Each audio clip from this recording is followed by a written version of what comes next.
ग्रामीण संवाद, सर्वसामान्याचा निर्भीड आवाज। देवणी नगरीत भक्तीचा महासागर, महादेव यात्रे शिव पार्वती विवाह सोहळा भक्तिभावात संपन्न। देवणी शहर सध्या अक्षरशः भक्तिरसात न्हाऊन निघाले असून महादेव यात्रेनिमित्त संपूर्ण परिसरात आध्यात्मिक उत्साहाची लहर पसरली आहे।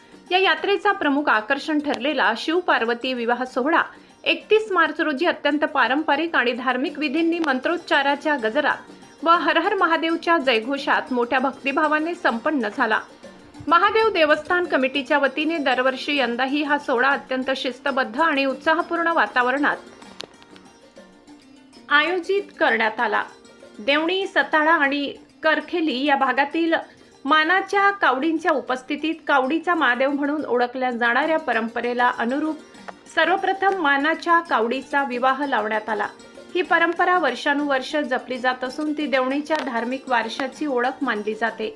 पारंपरिक वेशभूषा, ढोल ताशांच्या निनादात आणि वैदिक मंत्रांच्या पवित्र उच्चारात पार पडलेला हा विवाह सोहळा पाहण्यासाठी भाविकांनी मोठी गर्दी केली होती। मंदिर परिसरात श्रद्धा, भक्ती आणि उत्साह यांचे विलक्षण संगम अनुभवायला मिळत होते। या सोहळ्यास तालुक्यातील आणि परिसरातील हजारो भाविकांनी उपस्थित राहून महादेव पार्वतीच्या दिव्य मिलनाचा साक्षीदार होण्याचे भाग्य लाभले।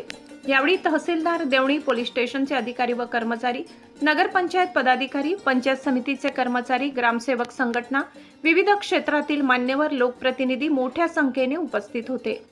सर्वांनी भक्तिभावाने या सोहळ्यात सहभाग घेत धार्मिक वातावरण अधिकच भारावून टाकले। महादेव यात्रेच्या निमित्ताने पुढील दिवसात विविध कार्यक्रमांची रेलचेल सुरूच राहणार आहे।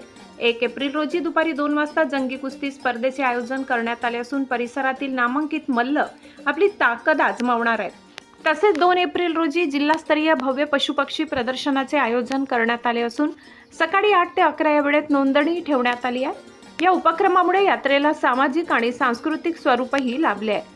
ग्रामीण भागातील प्रत्येक महत्त्वाच्या घडामोडी सर्वप्रथम पाहण्यासाठी पाहत रहा ग्रामीण संवाद, सर्वसामान्यांचा निर्भीड आवाज। चॅनलला सबस्क्राईब करा आणि अपडेट्ससाठी बेल आयकॉन दाबायला विसरू नका। धन्यवाद। देवणी प्रतिनिधी लक्ष्मण रणदिवे।